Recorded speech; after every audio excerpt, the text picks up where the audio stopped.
Good afternoon and welcome to the Peace Circle, where we come together to be the change we wish to see in the world. Who wouldn't want more peace? Who wouldn't want to be peaceful and to see the world in a better place? To see that oneness that we know exhibited in everything we say and everything we do. Who wouldn't want to see neighbors caring for each other with no seeming separation or division, respecting each other's cares and what is important to each other? Of course, that's what we would choose, but it isn't always what we see. So we come together at the Peace Circle to be that change we wish to see in the world, because if I am not at peace in this moment, I have nothing to contribute. I'm not giving to that peaceful nature. I am not holding and knowing in the truth. So every Peace Circle, we always begin with, I too have a dream. And it really sums up what it's all about. In my dream too, we all are equal, and not color, religion, nor income defines who we are. Neither country nor region defines us as kin. Whether 2 legs or 4, plants or animals, we are all created of the one Creator, with no greater claim to borrow this beautiful earth. In my dreams, we all are one, treating each other with love and respect, and living in peace. We are all truly awake, knowing our purpose to share love and joy, and to uplift each other, and in doing so, uplift ourselves. In my dream, we each remember and appreciate each other and truly understand that all is well. So it's a knowing that all is well. It's not something that I have to create. It's a knowing, and it's a trust. So how do I get there when I'm not feeling that? When what I see on the outside doesn't see, or what I'm feeling or experiencing on the inside doesn't seem to match up, how do I get to that place of speaking and knowing the truth? And that's what we're going to talk about tonight. We're going to talk about changing your thinking. You know, in New Thought, that's something that you'll hear just about more than anything. Change your thinking and change your life. It is something that we are based on, that we know thoughts are things, that there is power in what we're paying attention to. So how do we, as Ernest Holmes says, how do we think aright? And that's it sounds, well, just think of something else. But if I tell you, whatever you do, do not think of a purple cow. You're going to think of a purple cow.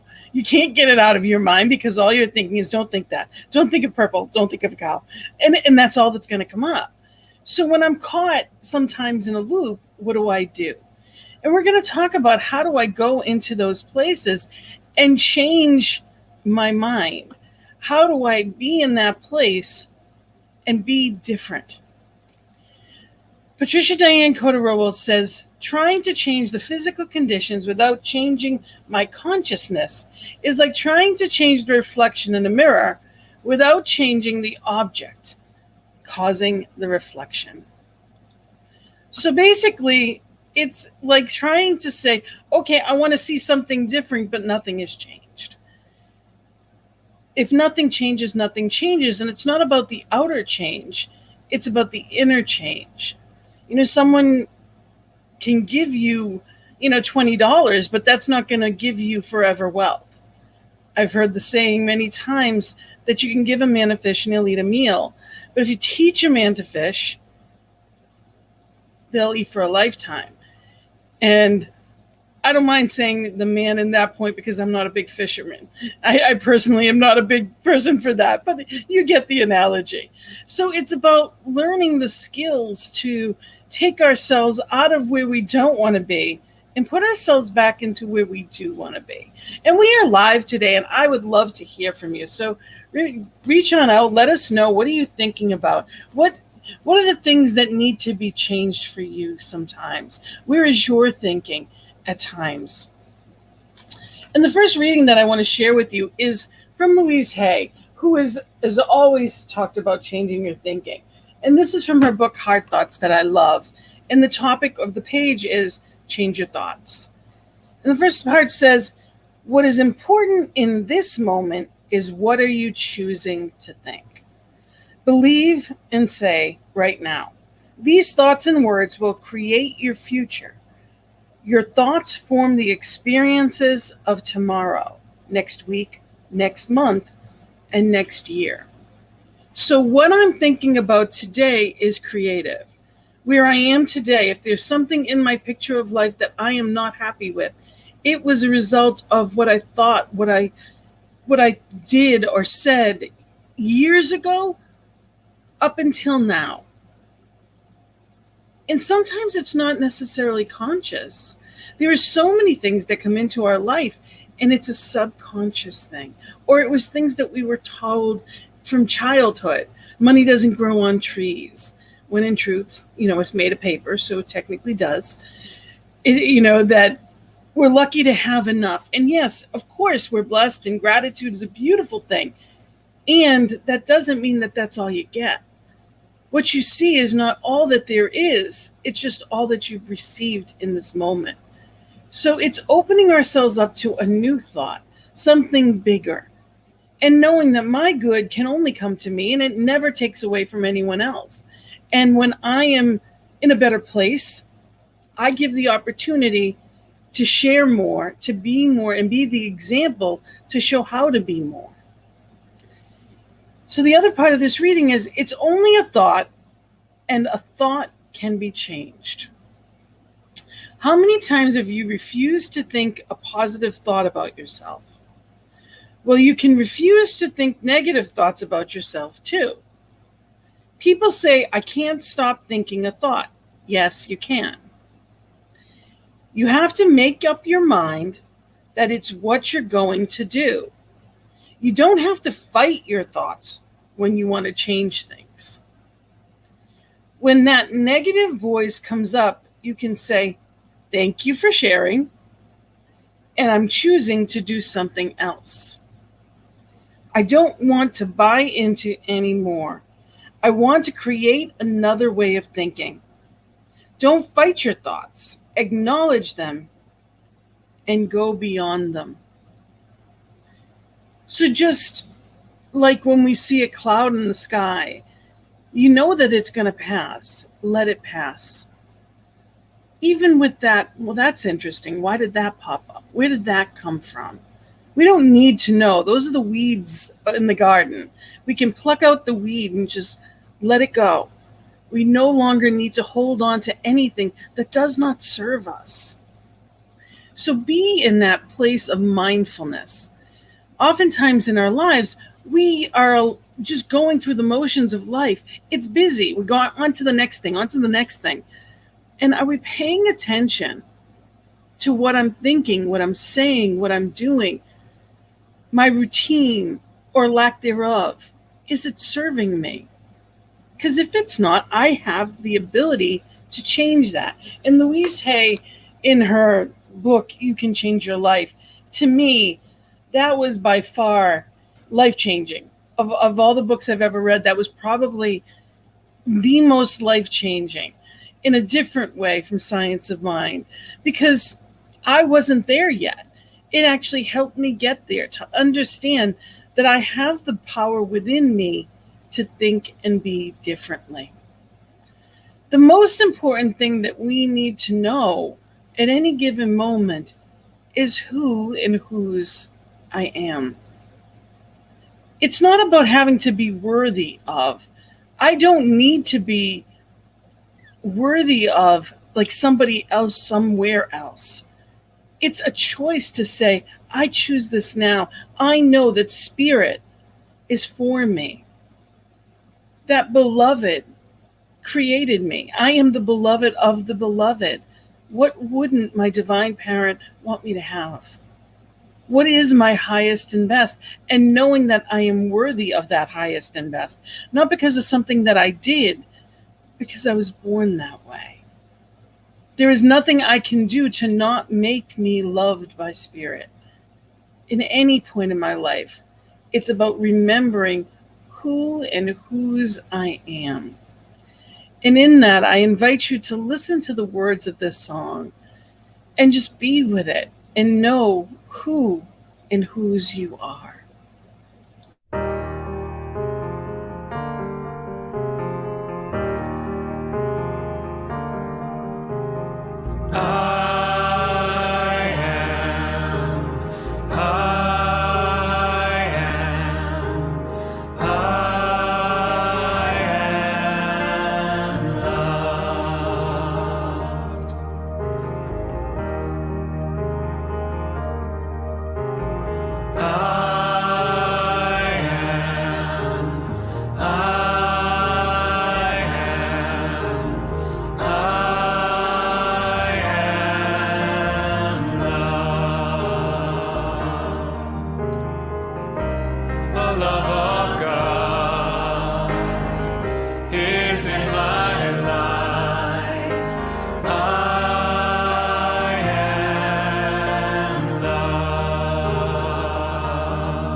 The strength of God is in my life. I am strong. I am healed.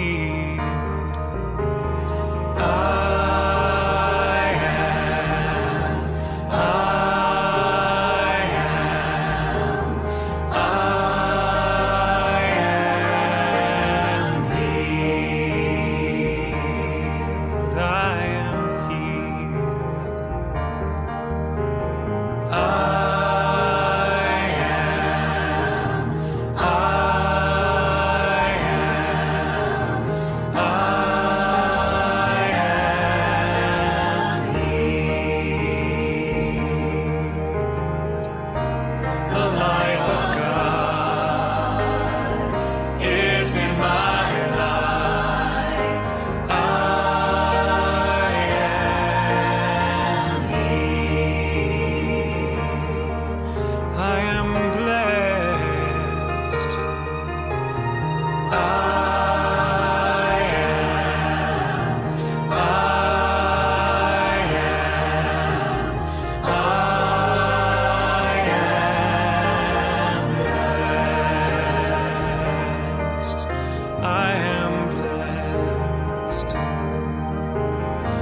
In the Science of Mind, Ernest Holmes says the recognition of the presence of God or good automatically wipes out any picture of undesirable conditions. For the Spirit of God is a law of elimination and obliteration to everything unlike itself. So simply recognizing that I am that presence, I am that love, I am peace.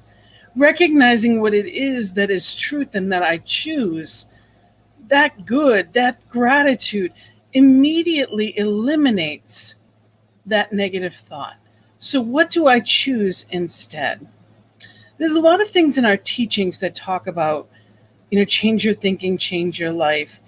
And one of the ones that I want to just mention is M.F. Fox has many different articles. They're short essays and very short, easy to read, but so much in them.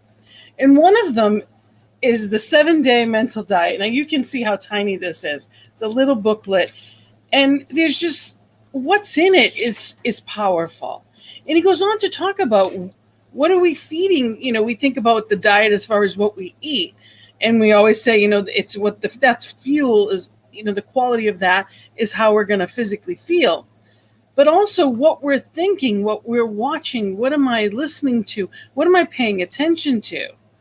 And he talks about, if you change your mind, your conditions must change too. We are transformed by the renewing of our minds. You must train yourself to choose the subject of your thinking at any given time, and also to choose the emotional tone, or what we call the mood that colors it. Yes, you can choose your moods. Indeed, if you could not, you would have no real control over your life at all. Think about that. I get to choose how I walk through life. How many times have we seen people that were absolutely miserable? Sometimes stuff happens. We're not always going to be happy. There are times of grief. There are times of sadness. There are times of frustration. We go through things all of the time. But no matter what, we get to choose what we're paying attention to. In general, who are you normally? What is your normal disposition? And is it working for you? When you wake up in the morning, are you optimistic? Are you frustrated?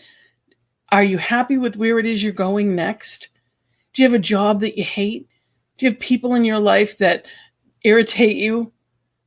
So we get to choose how we spend our thoughts, our time, our emotions. We get to choose all of that. I can't control other people, but I can control how I feel about any circumstance. And Emmett Fox goes on to say, in short, if you want to make your life happy and worthwhile, which is what God wishes you to make it, you must begin immediately to train yourself in the habit of thought selection and thought control. Thought selection and thought control. And basically, it says, make up your mind to devote 1 week solely to the task of building a new habit of thought. And during that week, let everything in life be unimportant as compared with that. So it is a practice for 7 days to train our minds to think differently. And we can do that. We can train ourselves, create new neural pathways at any given time. So again, this was the 7-day mental diet by Emmett Fox. What is it that you're thinking? We get to choose. Now, I'm not saying it's always easy in the midst of whatever may be going on in life, but we have that choice. Another one that I love from him is The Golden Key. Now, this actually is a little book that has 22 of his essays, and there's so many good ones. And I would encourage you to look for his short essays. Emmett Fox is amazing. But The Golden Key basically says, think about God instead. No matter what is going on, you go to spirit. You go to spirit. Again and again, you go to spirit, which is what we do in treatment, what we do with our affirmative prayer. We talked last week, one of the books that I brought up last week was the mental equivalent.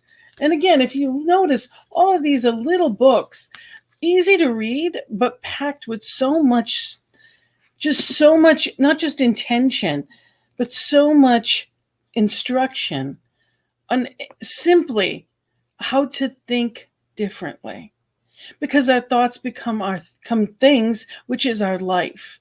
So if for 1 week I can make it the most important thing to watch what I'm thinking about, it would change the rest of my life. So I encourage you to think about that. In the midst of whatever it may be, think about spirit.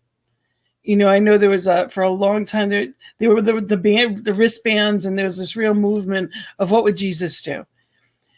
And we are in New Thought and Science of Mind, we talk about Jesus all the time as the master teacher. What would that Christ consciousness within us, that highest place, that highest knowing, what would it direct us to think? And are we living that way? I'm better at it than I used to be, but that doesn't mean that it's as good as it gets. Life is meant to be amazing. It doesn't mean perfect in the sense that there's never going to be a problem, but how I deal with it and how much it affects my attitude is up to me. We have tools in this movement, and I'm going to go through what those tools are, but I want to play another song for you that talks about change.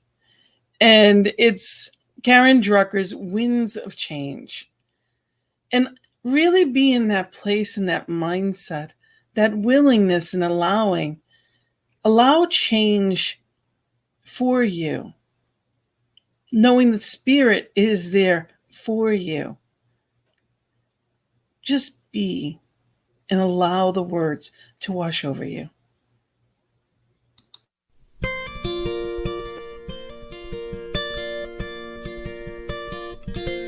Take me with you, I'm ready to go. Let the winds of change shape and blow.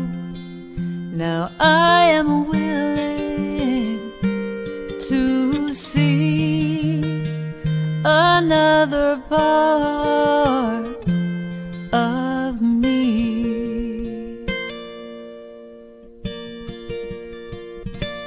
Take me with you, I'm ready to go. Let the winds of change shape and blow. Now I am willing to see another part of me.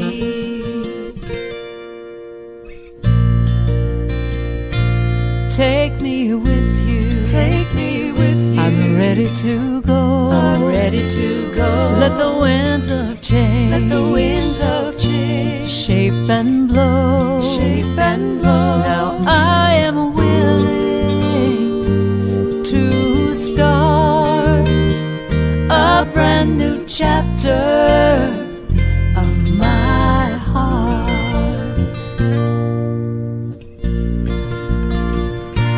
Take me with you, I'm ready to go.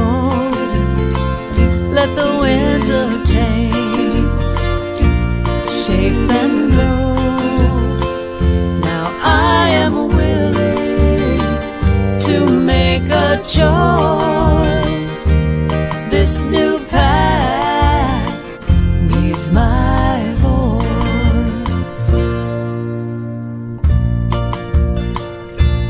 Take me with you, I'm ready to go. Let the winds of change shape and blow. Now I am willing to let go. I surrender, and I know I am willing to let go. I surrender, and I know I surrender, and I know I surrender, and I know.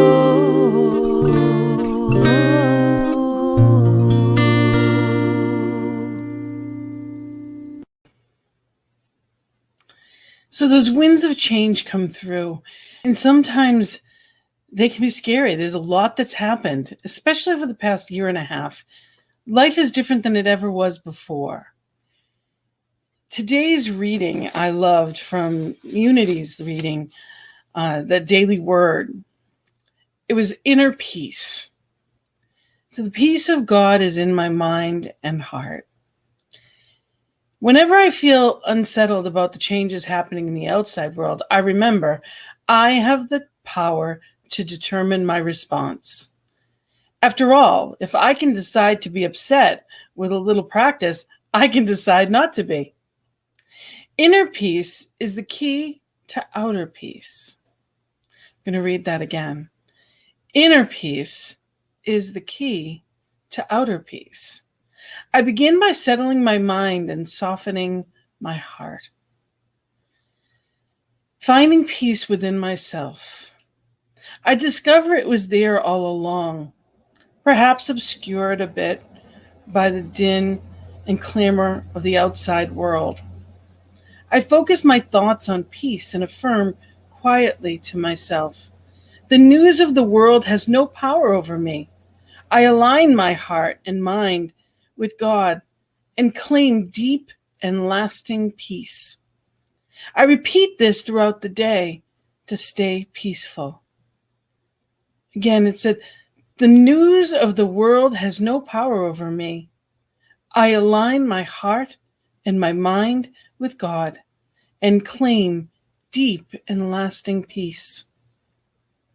When I choose peace, peace fills my mind and heart and lights my life.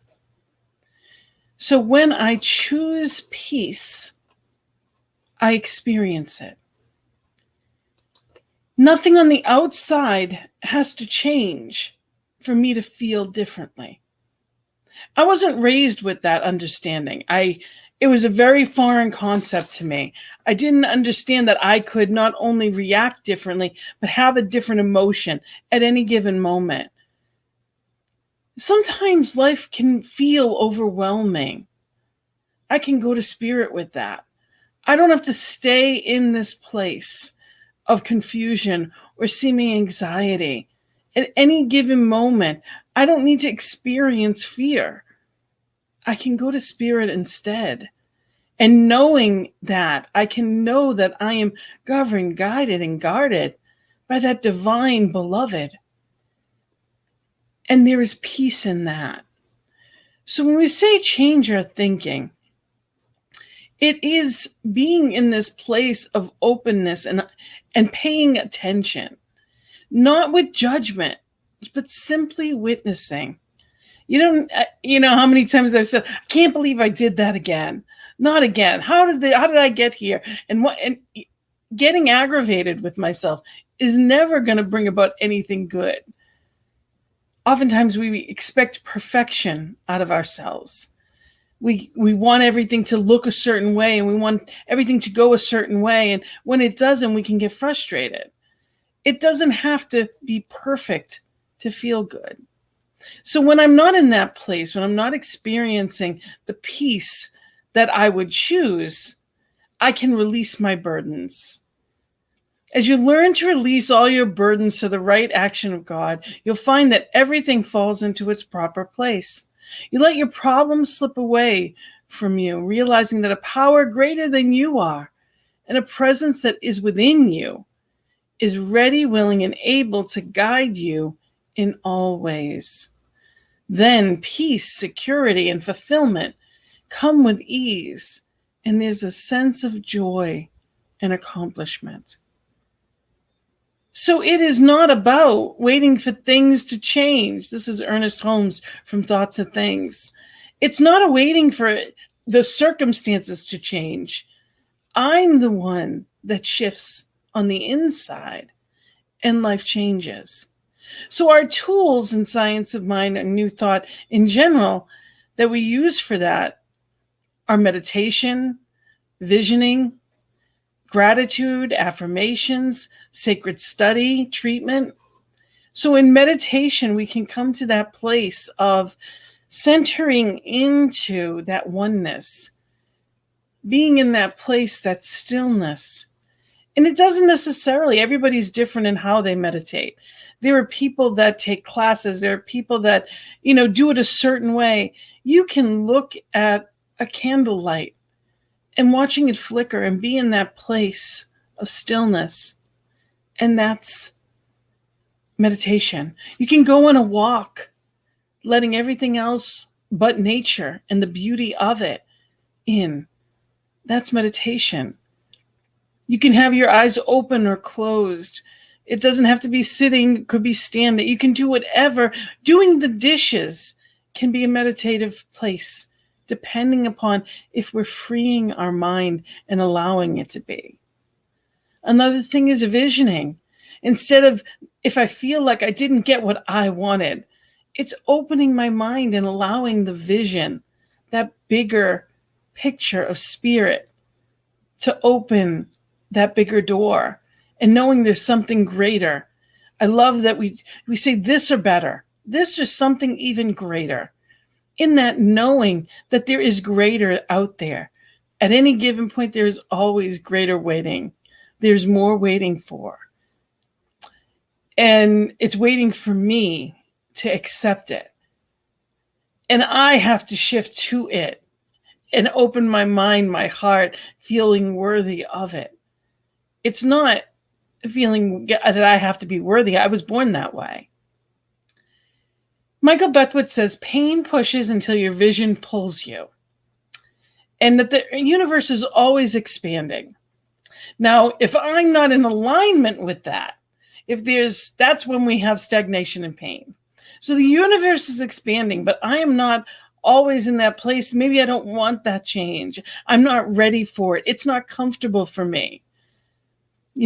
Before these teachings, and as a lot of times, especially with young children, we have that victim mentality. Things are happening to me. Well, they did this, therefore, it's always somebody else's fault. There's that blame in it.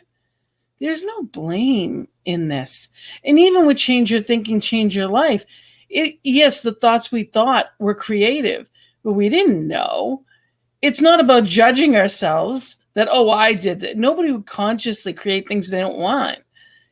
It's simply knowing differently and doing differently right here, right now, from where I am. It's not that it's happening to me. I know that spirit is for me, that beloved. I am the beloved of the beloved, as is each one. And in that knowing, I know spirit is for me.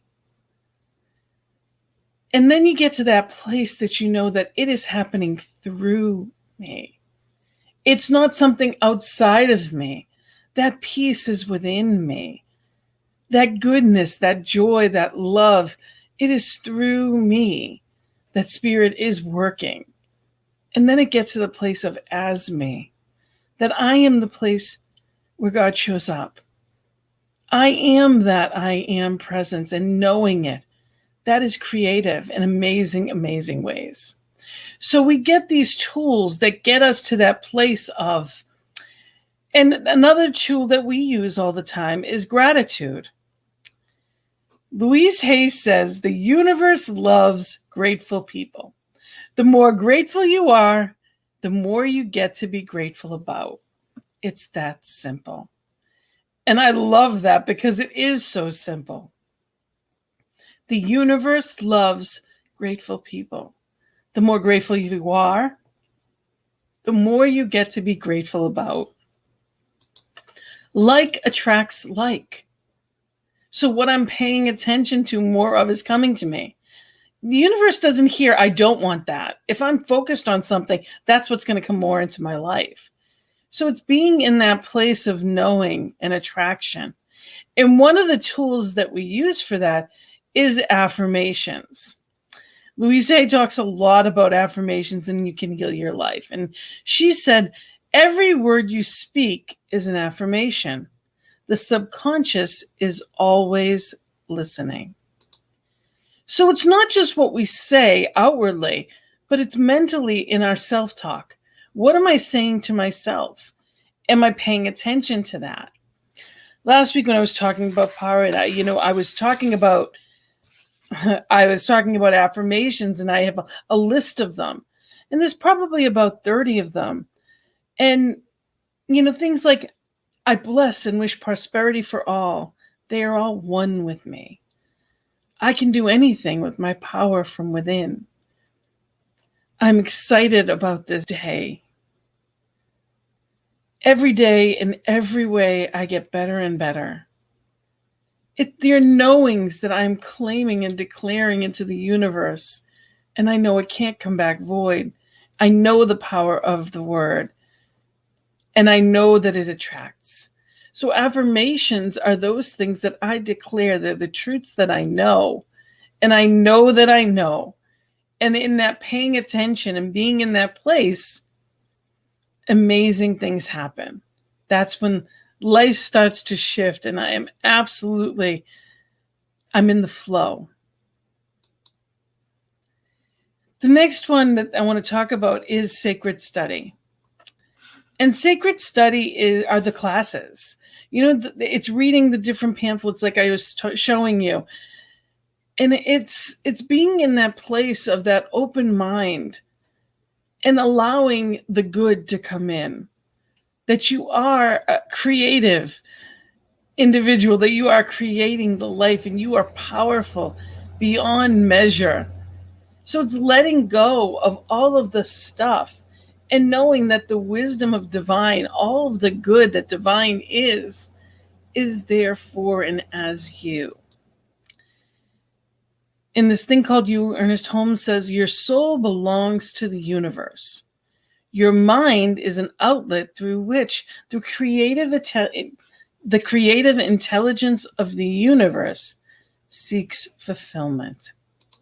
So spirit, as you, is creating in greater and greater ways. Now, are you not just allowing, but are you consciously creating? Or is whatever comes, whatever comes? And that's where our power is, in that place of knowing and creating consciously. Gratitude is a practice. So I cannot be grateful and miserable at the same time. So if I'm unhappy, a practice that I can have, if I feel like, well, I'm not getting what I want. Sometimes it's a gift not to get what we think we want, whether that be in a relationship, because sometimes that person wasn't the right one. There was better waiting. There was better, and it's allowing it to happen. Sometimes it may be a job that, you didn't get that job and you may feel upset about it. But it's only because there was a greater opportunity down the line. Or maybe the boss would have been someone that you couldn't have dealt with. There's so many reasons, but we don't know all the whys. It's trusting in spirit and being in that place of knowing this or better and practicing the tools that we have to do that. So the next song that I'm going to play, I invite you to be in that place of rising up. It's a great song. It's of course it's uplifting as it's Rise Up, but really be in that place. Allow yourself to be in that greater space.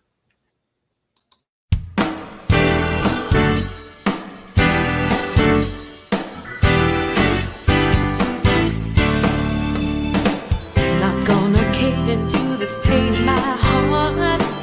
Not gonna listen to lies of self-hatred. Not gonna cry over yesterday's loss. Slip into darkness and wallow in pain. I've been there and done that, and I will not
So it is rising up with spirit. And in any given moment, we have that tool to just turn to that divine guardian that has no ego, only love, and is there for us, as us, through us, right here, right now. And at any given moment that I choose to remember. And how we remember, the best way is prayer. And we use affirmative prayer. And we call it that because it is a knowing. It is not in pleading. It is not being there and saying, am I worthy enough? If you think it's okay, it's knowing and claiming who and whose you are. In that alignment is where things start to shift. And that alignment is always me. Spirit never moves. It's like when you look at the sun. If I'm not in direct line of it, it's because it's at the same place. I know where to look. If I'm not looking, that's me. If I'm in the house, I'm not going to see it. But I can move and I can go outside and see that. The light is always there. Whether or not I'm using it or in contact with it, that's up to me. So it's being in that place of asking and knowing. And in that alignment, we use a 5-step process. It's recognizing that spirit is that beauty, that love, that harmony, that joy, those unchangeable truths of life. That's spirit. And I know that spirit is all that there is. And in that knowing, I am that. I am that oneness, that love, that light, that peace and harmony. I am that joy. It is a part of who and whose I am.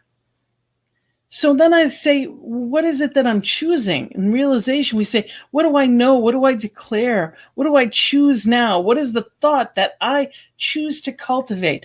What is the seed that I'm planting right now? And it's putting that seed in the ground, into the law. That's what we use. That's where we plant it, right into the law, into that knowing, that creative mind, knowing and declaring and affirming. And then it goes to being grateful because we know it's done, that the law as the doer will take care of it. I'm thankful to know that God's got this and that I get to let spirit be in control, and I let it go, and I let spirit and the law, I release it, knowing that it is done, that it is good, and it is done. And in that knowing, I'm freed. I know that I've declared it. I know the truth. There's a shift there. It's a consciousness of knowing and knowing that I know. Ernest Holmes says in The Science of Mind, not only must we have a complete faith in spirit and its ability to know and do, but we must have complete confidence in our approach to it. We must not be lukewarm in our conviction. We must know that we know. It is that feeling and that knowing is where miracles happen. That's where that change takes place. There is love and there is law. That's what we talk about all the time. That spirit is that love. And law is how it works. And it's important to remember that the law is neutral. It is impersonal. It's not going to give to one and not the other. It's our worthiness that allows that. If we're expecting it, if there are 5 people in a room, and they're just random people in a room, and a practitioner prays, and a practitioner is anyone that knows truth, not just someone that's licensed. It knows and practices the truth. A practitioner prays in truth and treats and knows that truth for perfect employment for each one of those 5. The employment that they receive, that job, will only be for what they feel worthy of. You're not going to get a job you didn't apply for. So what are you applying for? Those 5 people may have come from jobs all over the spectrum financially. Those people may believe that they're worth only X amount. And they'll get a job that was up to X amount.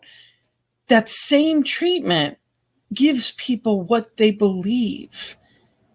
It's not because one is worth more than the other, one's time is more valuable. It's what they believe that is. And when the consciousness shifts, everything shifts. So it's knowing that the law is not choosing. We're choosing. The taking is mental. What am I bringing to the ocean? Am I filling a cup? Am I filling a barrel? Or am I diving in knowing that there is plenty to play in that joyful ocean and be in that love, knowing that there is plenty for all? So that's where we get to choose in how we receive. What do I believe? And how much do I believe it? And then I let it go. I don't plant a seed, wait a week, and then dig it up to see how deep the roots were. I don't order something from a waitress and then go into the kitchen to see if they actually put the order in. I trust that the waitress actually put the order in. So when I treat, I know that it is done. And I loved this reading. It's called Let Go and Let God. It's again from the Daily Word, and it's September 19th of 2020. It says, I let go and welcome the divine flow. How many times have I prayed for a resolution to a situation that was troubling me, for guidance along my path, or for a new opportunity, all the while clinging to a desired result? Needing situations to work out a certain way or remaining fixed on specific outcomes I want cuts me off from the divine flow of life that transcends the circumstances of my life and the limits of my imagination. I decide to let go and let God by releasing any rigid ideas that might impede the divine flow that is within me. I relax my tight grip on my needs and wants. I pray anew for the clarity to know what is mine to do and release the rest. As I let go and let God, I move toward greater life, love, and peace. So when I'm not trying to wrest something, I'm not trying to wrestle out of life, I can rest in that knowing peacefully that all is well, that there is a bigger plan, that if it isn't this job, that there's something greater waiting, that Spirit has even better planned. And as I know that in gratitude, that's where the shift happens. There's divine timing, and that's for all. If I'm trying to make it happen my way, that's not allowing Spirit for the highest and best. Changing my thinking comes with faith that there is something greater that is working for me, through me. And that's a beautiful knowing. And that's where peace happens. There's a practice in that. You know, we want outward peace. It starts with inner peace. And that's where we contribute. When I am in that peaceful space, I'm not reacting. I'm acting in and with life, for me, for others, for that highest good. When I'm peaceful, I'm overflowing and I'm in the knowing.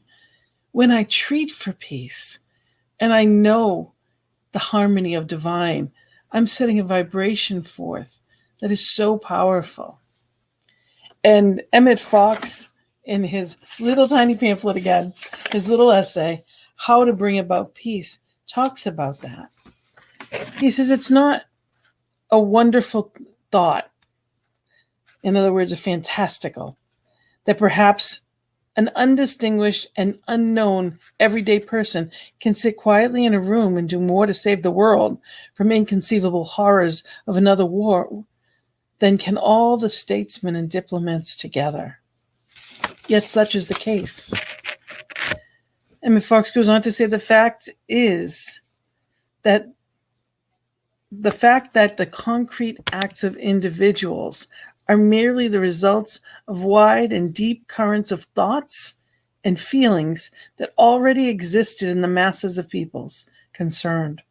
War breaks out because for a long time beforehand, the hearts of thousands of people on both sides of the frontier have been filled with hatred and fear, and sometimes also greed, pride, and the rest of the 7 deadly sins. And he goes on to say they are but the aftermath or outpicturing of the physical plane of the evil passions which preceded it. So we're seeing when it finally happens, it's because of all that went before it. He goes on to say it naturally follows from that scientific method for the prevention of war must lie in the changing of the mentality of the people. The holding of peace, peaceful meetings, pamphlets, books. And he goes on to say there's, however, a method of preventing war, which is both simple in its application and unfailing in its results. That method is scientific prayer. If even a comparatively small number of people will learn to pray scientifically and will then devote even a few minutes daily to scientific prayer for universal peace, there would never be another war. Let me say that I cannot too strongly emphasize the fact that it must be scientific prayer if it is to be of any practical use. Because it's knowing and knowing that we know and bringing it forth. It's not wishful thinking, it's not begging, it's not pleading. It's knowing the power of spirit flows in that prayer and allowing it to do that however it needs to. So I encourage you to be in that place of faith, to turn away from any seeming lack, any seeming problem, and know that in truth, Spirit's got this. Do that, those practices, the spiritual tools that lead us to that higher space of. Use the tools that we have to change our thinking and therefore changing our lives. That affirmative prayer which says, I know, and I know that I know. And then I gratefully let it go and give it over. Letting God be God, getting out of the way, and being in that peaceful space, knowing the truth, and expecting in that joyful expectancy for the miracles to come forth, expecting the demonstrations. So I'm expecting those demonstrations for you. I am knowing that peace, that love, that harmony for and as you today. And as we come to a close tonight, I want to just say this is my email, gina@believeinioutoday.com. I am a practitioner that's available for sessions as well as a life coach. If there's anything I can do to help you manifest that wonderful, joyful journey, please let me know.